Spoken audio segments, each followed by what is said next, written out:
अस्सलाम वालेकुम and welcome to जोर का जोड़। आई होप आप लोग खैरियत से होंगे और अच्छे से अपना ख्याल रख रहे होंगे। Again another day and another show and again a lot to discuss because कहीं ना कहीं हैपनिंग ज़रूर होती रहती है पाकिस्तान क्रिकेट में। There is no dull day, कोई ना कोई खबर, कोई ना कोई सिलसिला, कोई ना कोई माजरा, कोई ना कोई मसला, कोई ना कोई इशू चलता रहता है, चाहे ऑफ द फील्ड हो ऑन द फील्ड हो। We have always something to discuss when we talk about Pakistan cricket। और अच्छा हैपनिंग एक होती रहनी चाहिए। बेहतरी लाने के लिए हलचल ज़रूरी है, मगर इतनी भी हलचल ना हो कि कुछ बेहतर हुआ हो तो उसको हलचल करके हम बर्बाद कर दें। सो यस, डिस्कस करेंगे ऑब्वियसली पाकिस्तान क्रिकेट के हवाले से क्या चेंजेस हो रही हैं, क्या चेंजेस नहीं हो रही हैं। चैम्पियंस ट्रॉफी का एक बहुत बड़ा मामला है। चैम्पियंस ट्रॉफी 2025 जो कि पाकिस्तान ने होस्ट करनी है, उसके हवाले से क्या खबरें, क्या अपडेट है, सारी होगी आज डिस्कशन। मेहमान हमें ज्वाइन इन करेंगे। मैं हूँ सवेरा पाशा और मेरे साथ मौजूद हैं हाफिज़ मोहम्मद इमरान। और बिल्कुल सवेरा आपने कहा कि पाकिस्तान के क्रिकेट में अगर कुछ ना भी हो रहा हो तो बहुत कुछ हो रहा होता है। और हमारे चूँकि ऐसे दायमी मसाइल हैं कि मसाइल अगर क्रिकेट ना भी हो रही हो ना तो उन मसाइल के ऊपर बहस मुबाहिसा चलता रहता है और लोग अपनी अपनी राय का इजहार करते रहते हैं। अब ये करने वालों पर है कि वो उनको हल करते हैं या नहीं करते। इन दिनों भी चूँकि पाकिस्तान की क्रिकेट मसाइल से दो चार है, क्रिकेट नाजुक दौर से गुजर रही है। अब ये नहीं कोई कह सकता कि वाकई महफूज हाथों में है या नहीं है। इसके ऊपर सवाल ज़रूर होते हैं, लेकिन क्या वाकई ये बहिफाजत आगे बढ़ पाएगी या नहीं बढ़ पाएगी, तरक्की कर सकती है या नहीं कर सकती, इस पर ज़रूर बात करेंगे। और अभी चंद घंटे गुजरे हैं, पाकिस्तान क्रिकेट बोर्ड के चेयरमैन ने साबिक टेस्ट क्रिकेटर्स से मुलाकात भी की है और उस मुलाकात के बाद क्या उम्मीदें हैं, क्या गुफ्तगू वहाँ पर हुई है, ये हमने पहले भी इसके ऊपर बात की थी, आज फिर इसी पर बात करेंगे। और इस अहम मौजू पर गुफ्तगू करने के लिए हमारे साथ इस वक्त स्टूडियोज़ में मौजूद हैं test fast bowler Abdul Rauf साहब। अस्सलाम वालेकुम अब्दुल रऊफ साहब। जी वालेकुम सलाम। बहुत बहुत शुक्रिया आपका। और हमें कुछ ही देर में ज्वाइन करेंगे मेरा ख्याल है कराची से भी बिल्कुल एक आवाज़ पाकिस्तान में डिपार्टमेंटल क्रिकेट के हवाले से एक बड़ी तवाना आवाज़ इकबाल कासिम साहब भी हमें ज्वाइन करेंगे, तो उनसे भी राय लेंगे उनकी, क्योंकि वो भी उस शिरकत थी उनकी उस बैठक में जहाँ पर पाकिस्तान क्रिकेट के ग्रास रूट या डोमेस्टिक क्रिकेट के हवाले से बात हुई। क्या बात हुई अब्दुल रऊफ साहब, और आपको लगता है कि कुछ वाकई इसमें से अच्छी चीज़ें आने वाले दिनों में पाकिस्तान की क्रिकेट को मिल सकती हैं? देखिए बेसिकली आप सब उसका जो मीटिंग थी उसका बेसिक जो एजेंडा था वो डोमेस्टिक क्रिकेट की बहाली का था और एक रोड मैप उन्होंने दिया। पाकिस्तान क्रिकेट बोर्ड ने एक नया रोड मैप बनाया, क्योंकि हम तो पिछले 20 साल से देख रहे हैं कि यार दूसरे साल के बाद आपका पूरा स्ट्रक्चर चेंज हो जाता है और हर दूसरे मेरा ख्याल है कि एक साल भी नहीं गुजरता और आपका चेयरमैन चेंज हो जाता है। चेयरमैन चेंज होते हैं, नई टीम आ जाती है और अपना नया स्ट्रक्चर दे देती है। तो ये प्रॉब्लम तो चल रही है। अब ये इन्होंने हमें बुलाया था तो वहाँ पर बताया कि ये हमने एक रोड मैप बना दिया है इसका डोमेस्टिक क्रिकेट का, तो इसमें आप अपनी इनपुट डालें। तो उसमें जितने भी जो बाकी प्लेयर्स थे उन्होंने फिर अपना अपना इनपुट डाला, मगर उसका इसलिए वैल्यू आप उसको नहीं दे सकते, उसका फ़ायदा नहीं दे सकते। हाँ, इसका फ़ायदा इसलिए नहीं है क्योंकि वो सारा शेड्यूल जारी कर चुके थे, सारा रोड मैप वो दे चुके थे। वो अंडर 19 से अंडर 16 से लेकर फर्स्ट क्लास और जो डिपार्टमेंटल क्रिकेट है इवन पर्टिकुलर उसका भी शेड्यूल जारी कर चुके थे। तो आप लोगों को इन्फॉर्म करने के लिए बुलाया था कि ये हम जारी कर चुके हैं तो इसको देख लें और टिक मार्क लगा दें? बिल्कुल, मेरा ख्याल है कि एक किस्म की इंफॉर्मेशन ही थी। अच्छा। और इसके अलावा तो उसमें क्योंकि आप देखेंगे जब आपकी डेट्स आ चुकी हैं तो उसके बाद उसमें क्या चेंजिंग हो सकती है, तो मेरा नहीं ख्याल और वक्त भी कोई नहीं है ना बाकी, और टाइम भी आपके पास नहीं है क्योंकि आपका आगे जो डिस्ट्रिक्ट क्रिकेट है वो भी चल रही है और उसके बाद आगे मजीद आपके कंपटीशन आने वाले हैं, तो आप चेंज भी नहीं कर सकते उसको। सो इकबाल कासिम साहब ने हमें ज्वाइन इन कर लिया, जिस तरह हाफिज ने शुरू में बताया था। इकबाल साहब अस्सलाम वालेकुम and welcome to the show. बहुत शुक्रिया सवेरा, थैंक यू। हाफिज साहब अस्सलाम वालेकुम।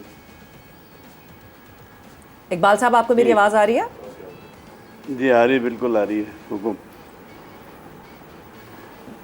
आप इकबाल साहब की आवाज़ का इकबाल साहब आपको आवाज़ आ रही है? जी आ रही, मुझे आ रही है, आप बताइए जी। सो इकबाल साहब सबसे पहले तो खुश आमदीद जोर का जोड़ में। और बात अभी शुरू हुई है, रऊफ से यहाँ पे डिस्कशन हुई है। इन्फॉर्म आप लोगों को इन्फॉर्म कर दिया स्केड्यूल, मतलब इतनी दूर से आपको कराची से लाहौर बुलाया गया था इन्फॉर्म करने के लिए कि ये स्केड्यूल है हमारे डोमेस्टिक का? नहीं, मेरा ख्याल है कि इसमें वो ओपन थे, उनका माइंड ये था कि अगर कोई सजेशन ऐसी होगी जो इसमें एडजस्टमेंट की जा सकती है तो वो करेंगे। जो उन्होंने नोटिस ली हैं चीज़ों को, और वो सिकंदर बख्त ने जैसे अंडर 19 टूर्नामेंट की बात की और बहुत सारे लोगों ने फर्स्ट क्लास क्रिकेट के ऊपर जोर दिया कि पहले फर्स्ट क्लास क्रिकेट टूर्नामेंट कराइए। ताकि आप जो है वो बेहतर तरीके से नए प्लेयरों के बारे में पता चल सके कि कौन फॉर्म में है, कौन फॉर्म में नहीं है। तो इन चीज़ों का उन्होंने नोटिस लिया है कि हाँ ये है, इस पर हम अकोमोडेट करेंगे, मगर ये हतमी तौर पे मैं नहीं कह सकता कि क्या वो उसको चेंज करेंगे या नहीं करेंगे। वो तो अब ज़ाहिर है वो डोमेस्टिक वाले जो हैं वो देखेंगे। तो मेरा अपना ख्याल है कि इसको पूरा अगर इस मीटिंग को देखें जी। तो इसमें एक बात जो वाज़े तौर पे है कि मोहसिन साहब जो हैं उनको इससे पहले जो इन्फॉर्मेशन थी वो कुछ और थी। जब हम लोग बैठे हैं और हम लोगों ने बातें की हैं तो उनको इनलाइटन हुआ है, बहुत सारी चीज़ें उनके जहन में नहीं आई हैं और उनको ये पता चला है कि ये किस तरीके से डोमेस्टिक में रिक्वायरमेंट है और क्या क्या होना चाहिए। तो आई थिंक उनको बहुत ज़्यादा फ़ायदा हुआ है। बिल्कुल बिल्कुल जाहिर सी बात है। आप लोगों की सजेशन से बगैर इकबाल साहब, मतलब अब आप लोग सबकी सजेशन के बाद खुर्रम नियाजी साहब द नॉन क्रिकेटर वो डिसाइड कि पेंटेंगुलर पहले होना चाहिए, शॉर्टर फॉर्मेट पहले होना चाहिए या फर्स्ट क्लास पहले होना चाहिए, अब वो डिसाइड करेंगे ये, या वो डिसाइड कर चुके हैं? मेरा नहीं ख्याल है कि वो तो अब इनके चेयरमैन के साथ क्या बात होती है, क्या कौन कौन सी चीज़ें वो इम्प्लीमेंट करेंगे। बहुत सारी सजेशंस थी, तो वो मेरा ख्याल है कि वो तो अब हतमी तौर पे डोमेस्टिक ने ही करना है और डिसीजन चेयरमैन साहब ने देना है। तो अब देखिए वो कौन सी चीज़ों को इम्प्लीमेंट करते हैं और कौन सी चीज़ों को नहीं करते। इकबाल साहब, ये जो जैसे अभी बात हो रही है तजावीज़ की, और आपने कहा कि मोहसिन नकवी साहब को हो सकता है बहुत सारी बातों का इल्म ना हो और आप लोग बैठे हैं, मिल बैठे हैं, गुफ्तगू हुई है, लेकिन जो फ़ैसला साज हैं, जो पाकिस्तान क्रिकेट बोर्ड की ब्यूरोक्रेसी है, वो तो तय कर चुके हैं। तो आपको लगता है कि बाहर से आने वाली आवाज़ों का इतना असर होगा, क्योंकि ज़्यादा देर तो उन्होंने रहना है चेयरमैन के साथ, वो अपने अंदाज में बताएंगे, तो ये मुलाकात से कुछ मामलात हल होंगे या अबहाम पैदा होगा कि 2 माह बाद आप लोग ये कह रहे होंगे देखें हम तो इनको बता कर आए थे, इन्होंने काम नहीं किया? हाफिज़ साहब, एक पहले तो मैं ज़रा क्लियर कर दूं कि जो डोमेस्टिक जो सेटअप उन्होंने दिखाया था वो प्रीवियस का जो टूर्नामेंट है, जैसे कायदे ट्रॉफ़ी है, प्रेसिडेंट कप है, हनी मोहम्मद कप है, इसको किसी को छेड़ा नहीं है उन्होंने। तीन टूर्नामेंट्स उन्होंने ऐड किए हैं, एक T20 का, एक वनडे का और कायदे ट्रॉफ़ी का जी। इसके अलावा उन्होंने कोई चीज़ भी तब्दील नहीं की।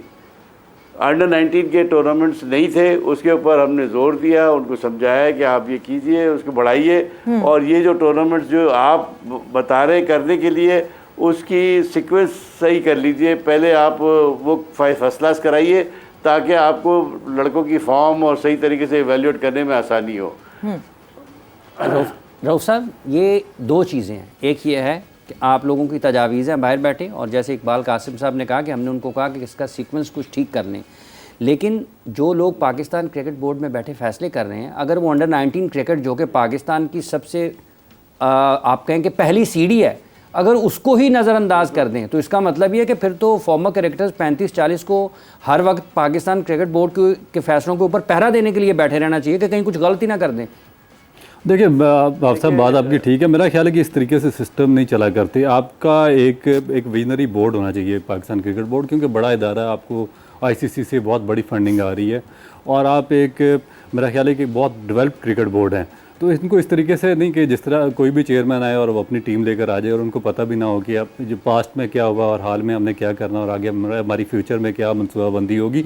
इस तरीके से काम नहीं चलेगा। आपके सामने एक आपका रोड मैप मुकम्मल होना चाहिए, 20-25 साल का आपके प्लान होने चाहिए, और उसमें जो लोग आपने वहाँ पर रखे हों, जो आपकी थिंक टैंक होता है बेसिकली, जो एक चेयरमैन ने नहीं क्रिकेट बोर्ड चलाना होता, जो आपका एक थिंक टैंक होता है उसने ही क्रिकेट के अमूर का फैसला करना होता है और सारे अमूर का फैसला करना होता है। हमारे प्रॉब्लम इसलिए ख़राब हो रहे हैं कि देखिए कि हमारे जो भी चेयरमैन आता है अपनी टीम लेकर आता है, उनको पास्ट का नहीं पता कि क्या हुआ, और फिर उसके बाद इनकम्पिटेंसी है। हम बगैर किसी मेरिट के जो अपने फेवरेट लोग हैं वहाँ पर उनको अपॉइंट कर देते हैं और वो अपने अपने मशवरे देते हैं। अभी जो recent current scenario Pakistan cricket का, वो भी इसीलिए ख़राब है कि जो आपने ये सिलेक्शन कमेटी या जितनी भी मैनेजमेंट आपने लगाई थी, जिनको अभी आप चेंज कर रहे हैं, इनके बारे में हम सब की यही एक सेम राय थी कि ये लोग इस काबिल नहीं है, ना ये कम्पिटेंट है, ये वर्ल्ड कप में आपको ख़राब करेंगे और ये सिलेक्शन इन्होंने ख़राब की है। मगर फिर भी जो चेयरमैन को मशवरा मशवरा देने वाले या उनकी टीम थी, उन्होंने वही नाकस मशवरा दिया चेयरमैन को, और सारे का सारा आपका वर्ल्ड कप भी ख़राब हुआ, आपकी टीम में भी ग्रुपिंग हुई, और आप इस तरह की ये जो रिपोर्ट्स हैं वो लीक होकर सामने आ रही हैं। तो उस चीज़ का फ़ायदा नहीं कि जब आपके सर से पानी गुजर जाए और उसके बाद आप डिसीजन लें। आपको डिसीजन पहले लेने चाहिए, और डिसीजन पहले लेने के लिए आपके पास एक कॉम्पिटेंट बोर्ड की टीम होनी चाहिए और उसमें विजनरी लोग होने चाहिए।